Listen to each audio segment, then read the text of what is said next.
So I'm really curious as to why so many supposed conservative Republican voters are giving their support to Mitt Romney and Newt Gingrich and even to Rick Santorum, because none of them are really truly conservative. They're conservative in the parts that are convenient for them or are part of their personal dogma.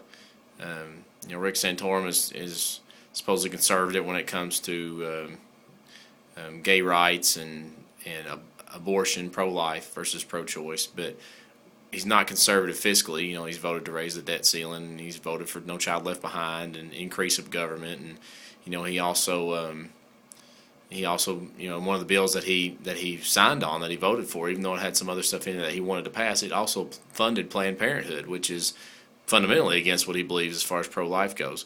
You got Mitt Romney, who wants big business. He's definitely not conservative. I think he's flip-flopped on the idea of pro-life, pro-choice.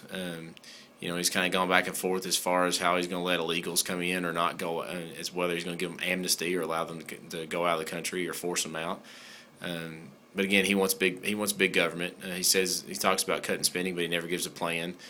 He wants to increase the size of the military, which is going to cost money that we don't have. You've got Newt Gingrich, who says he's a conservative, a social conservative, a Christian conservative, and that very well could be true. And we all make mistakes, and we all should be forgiven if we ask for it to the good Lord. But he wants the government to be just as big. He's a true politician. He took money under the table during the when those banks went under and when those lending places went under, and Freddie Mae and Fannie Mac, or Freddie Mac and Fannie Mae, or whatever they're called, took money there. I think you could definitely, as far as his social conservatism goes, he made the comment that as funny as it is, but the kids from his first wife were making a defense, or were attacking his second wife for the affair that he had with his third wife. And I don't understand how people are voting for these people as conservatives when they don't really reflect the views that a lot of these people have. But I think a lot of it is because people haven't really looked into it.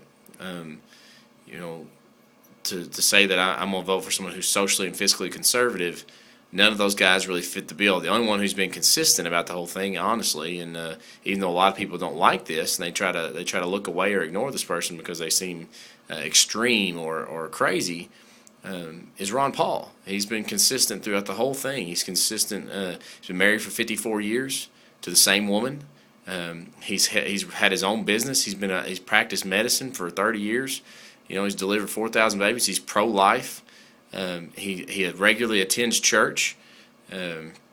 He's never voted for the government to increase what it's doing, to get any bigger. Matter of fact, everything he's voted for has been in support of them getting smaller, and which goes along with his message. Everything he said is consistent and honest. And I think that if you want somebody for president that's going to reflect conservative values, then they have to be physically and socially conservative. And the only person in the race that defines that is Ron Paul. So if anybody out there can truly put up an argument as to why Newt Gingrich and Rick Santorum and Mitt Romney would truly classify as a conservative, please, I would love to hear it. This isn't for harsh debate or harsh criticism. I'm just curious, because to me it doesn't seem to make sense. But if you got a better idea, let me know.